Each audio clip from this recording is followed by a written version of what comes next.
KwaZulu-Natal livestock farmers are sounding the alarm as the province battles a growing outbreak of foot and mouth disease. Pork, dairy, beef, sheep and game farmers have united under the KwaZulu-Natal Agricultural Union, calling on the government to declare the province a disaster area.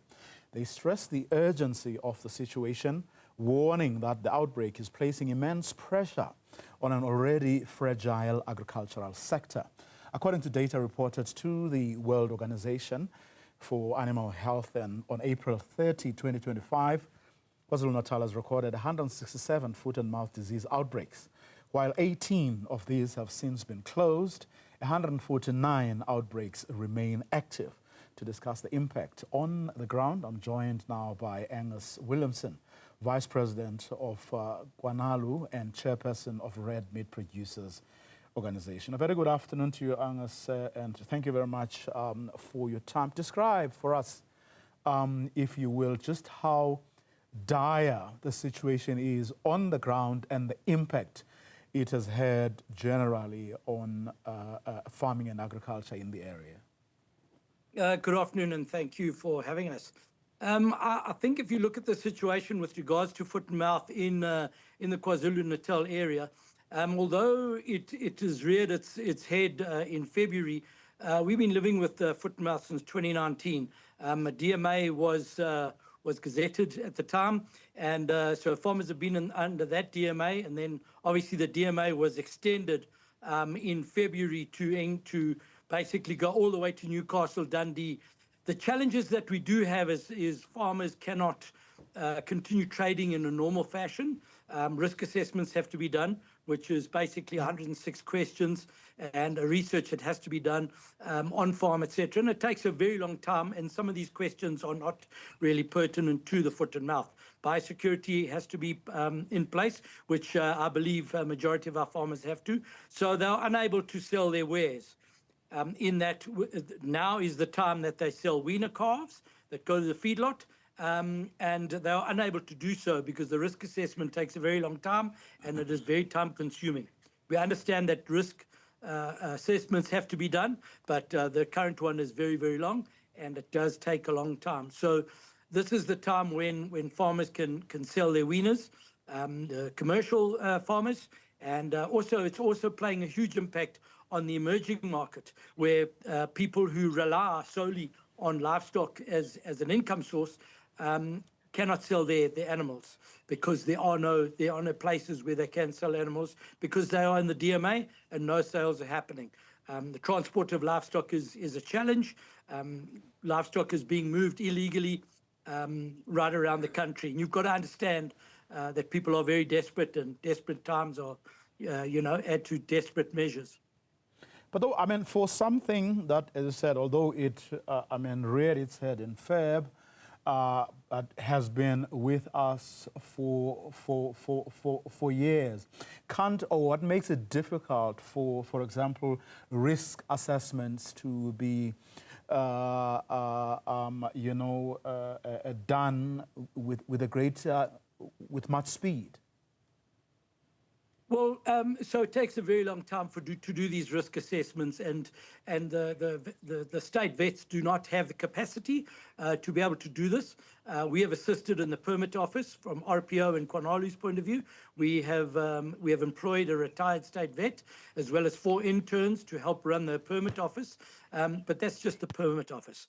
There's a lot more to it. The risk assessment takes a very long time, and the state is under pressure with regards to people who are able to assist with that. So there's basically one person who has to tick off on all those risk assessments. So it is very, very time consuming. So it's understandable, you say. It's not, in other words, it's not a man-made crisis.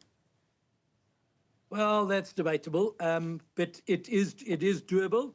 But as I say, the risk assessment's 106 questions.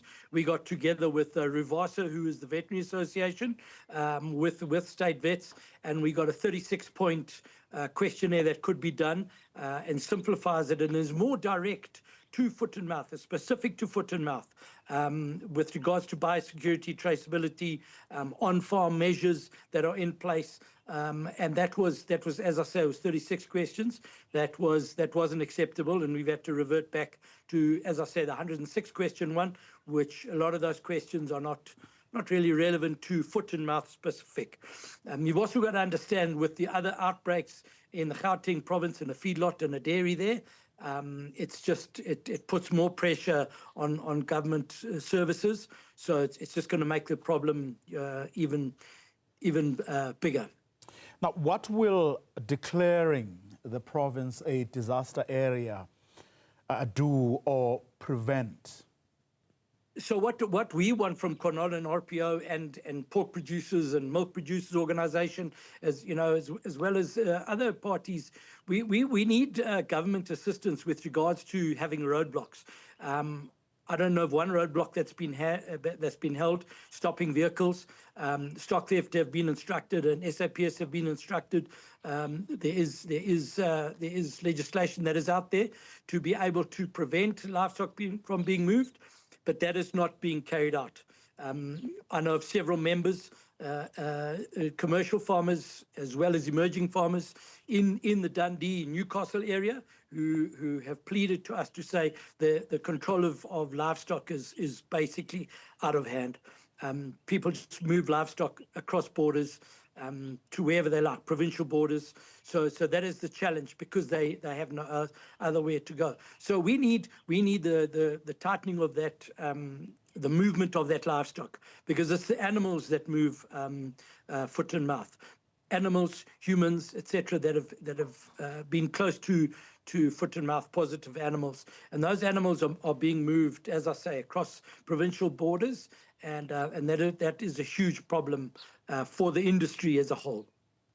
And as you have been saying, I mean, the sector is already fragile as we speak. Absolutely. You know, this is the time of the year, as I said earlier, when farmers sell their weaners. This is the harvest time for the commercial farmers, beef producers. They sell their weaners, they settle their debt, they settle overdraft, they get up to speed with debt from the co-ops. And I know of several farmers who have pleaded and said, you know, they've had to cancel life policies, etc., just to be able to sustain themselves financially. And this is going to have a knock-on effect with regards to in the industry, you know, businesses and that sort of thing. It's just, the farmers in the sector are cash-strapped at the moment. You know, we are looking at people who are going to become criminals because they are moving livestock illegally, but it's through desperation.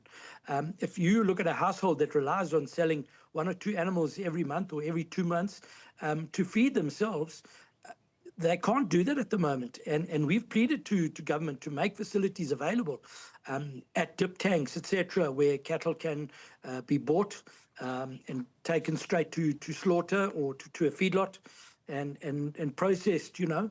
But that isn't happening. So we need intervention from the army and SAPS to be able to control the movement.